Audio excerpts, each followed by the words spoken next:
Cette injonction du secrétaire général des Nations Unies, notamment libération immédiate des 46 mercenaires, est-ce que cette injonction trahit un alignement de cette organisation internationale au bloc occidental? Ou bien, Monsieur Aboubakar, vous avez la parole.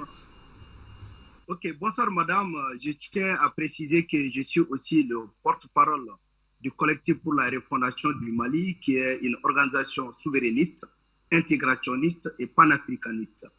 Donc, comme vous l'avez souligné, c'est très clair que cette injection fait suite aux propos de Alassane Dramane Ouattara, par fuite en avant, qui avait dit que c'est des prises en otage, ces mercenaires venus de la Côte d'Ivoire. Moi, je préfère m'exprimer ainsi. C'est des mercenaires venus de la Côte d'Ivoire, sinon en réalité, c'est la fameuse force en attente de la CEDEAO qui a été attrapée au Mali. Donc, je dirais tout simplement que le secrétaire général des Nations Unies a violé non seulement la charte des Nations Unies, il a aussi violé aussi la charte de bon voisinage. Il est clair qu'il n'a pas qualité de faire cas d'infraction en ce qui concerne des problèmes qui existent entre deux pays. Et les mercenaires qui sont venus au Mali constituent une atteinte à l'intégrité du Mali, à la sûreté du Mali. Donc, sa manière d'injonction, c'est comme aussi une atteinte aussi à l'intégrité du Mali. Et je tiens à préciser que vous ne devez pas être surpris de ce comportement, car tout simplement, comme je l'ai dit bien avant, c'est des mercenaires de la CEDEAO. À un certain moment, il y avait eu des mensonges de bonne facture disant qu'il y avait des mercenaires Wagner au Mali.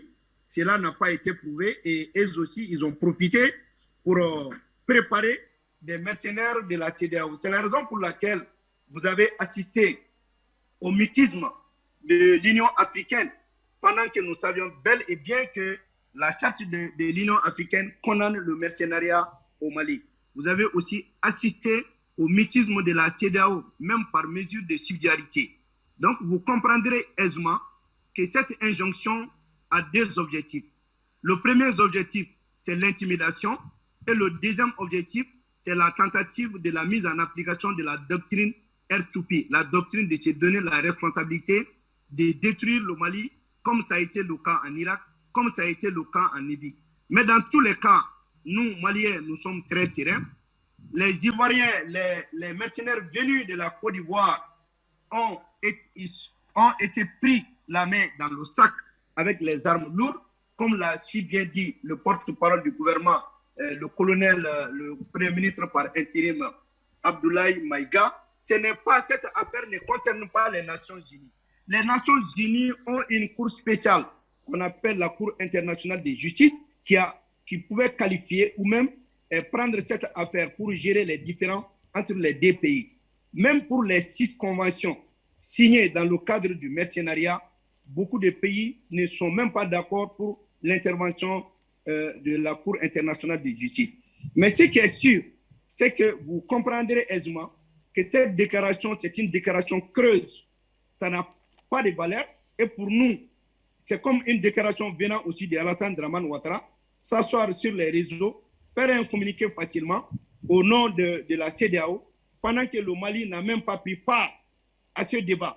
Il fallait que le Mali prenne part à ce débat pour pouvoir se prononcer et pour dire quoi que nous avons dépassé ce stade-là, ce stade de néocolonialisme. Nous comprendrons bien sûr qu'il est en porte-à-faux même par rapport à l'attitude de la MINUSMA, qui a déclaré clairement que la MINUSMA ne reconnaît pas ces éléments venus de la Côte d'Ivoire qui constituent les éléments nationaux de soutien. Donc, c'est bel et bien clair que nous, Maliens, nous sommes sereins. Ce n'est pas à lui de s'asseoir pour dire qu'il faut libérer sans délai, il faut considérer les questions de voisinage. Le Premier ministre, par intérim, a rappelé aux Nations Unies la charte de Kourkan-Foucault, qui est une charte qui est plus vieille même que la charte des Nations Unies, qui date de 7886 ans, depuis 1236. Ça veut dire que nous sommes une vieille civilisation. Nous connaissons le bon voisinage, nous connaissons le Sinankuya, nous connaissons le Balimaya, nous connaissons le Sigignoya. Donc, pour dire tout simplement que cette déclaration est nulle et non avenue. Et s'il continue à aller dans ce sens. Nous allons agir. Le peuple malien va prendre son destin en main. Nous allons chasser l'aménagement du Mali. Et c'est parce qu'on a prolongé le mandat de l'aménagement, c'est la raison pour laquelle Guterres se permet de parler ainsi. Ce n'est que le prolongement de l'aménagement. Nous allons prendre notre destin en main. Nous allons chasser non seulement l'aménagement, mais nous allons nationaliser tout ce qu'ils ont comme ressources dans notre pays. Et en même temps, nous allons demander à nos gouvernements de chasser tous les pays qui vont s'ériger contre le Mali pour cette affaire. Et le Mali, on a mis en garde la CEDEAO. Et s'ils sont capables de venir au Mali, ils peuvent essayer. En toi, nous n'allons pas nous plier à cette injonction arbitraire, injustifiée, de la part d'un homme aujourd'hui qui fait honte même aux Nations Unies. Si les Nations Unies sont là pour la paix, comment encourager la déstabilisation d'un pays à travers des mercenaires? Voilà ce qu'on peut dire. Nous n'avons pas peur. Nous ne sommes même pas inquiétés du tout. On est là, on attend. Et les Maliens sont prêts à donner leur sang pour sauver cette question. Ce qui les arrange, il faut qu'ils passent par la voie de la noblesse, par la meilleure voie. Dans tous les cas, nous allons demander au gouvernement de juger cette affaire rapidement pour que la justice s'en débarrasse et qu'après, on peut aller à la discussion. C'est la raison pour laquelle vous avez vu que le président de la République du Mali, le colonel Assimi Goïta, il a clairement repoussé la visite des chefs d'État de la CEDEAO. C'est pour leur dire qu'ils ne sont pas la bienvenue. Ils peuvent venir, mais nous, on a un autre calendrier. On a le Mali, on a notre pays. Nous avons été très clairs pour tout le monde. Nous ne sommes plus au protocole de la conférence de Berlin. Nous ne sommes plus dans la charte de l'impérialisme.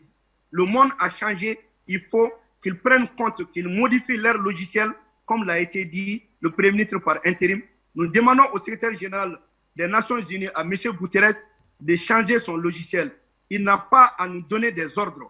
Ce n'est pas à lui de nous parler sur ces tons. Nous ne sommes pas des fonctionnaires de l'aménagement. Nous sommes un pays souverain qui a intégré les Nations Unies avec volonté. Donc nous sommes prêts aussi à agir en tant que pays souverain. C'est la raison pour laquelle vous comprendrez que le président a pris comme thème de l'indépendance de cette année l'union pour la souveraineté retrouvée. Ça veut dire tout simplement qu'on est prêt à aller au combat, on est prêt à mourir pour notre souveraineté, l'Afrique, le Mali. À partir du Mali, juste toute l'Afrique, l'Afrique ne sera plus utilisée comme des cobayes. L'Afrique ne sera plus pillée par des bandits qui veulent nous mettre dans le protocole de Berlin, qui veulent nous mettre dans la charte de l'impérialisme. C'est fini. Nous sommes décidés. Le peuple malien a pris conscience. Toute l'Afrique a pris conscience. C'est la raison pour laquelle je remercie tous ceux qui sont sur le plateau, tous les panafricanistes africains qui nous ont soutenus et qui sont prêts à aller au bout de cette lutte avec nous. Pour l'instant, je m'arrête là.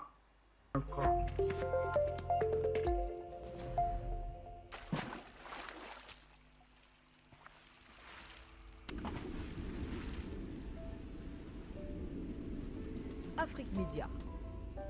Le monde, c'est nous.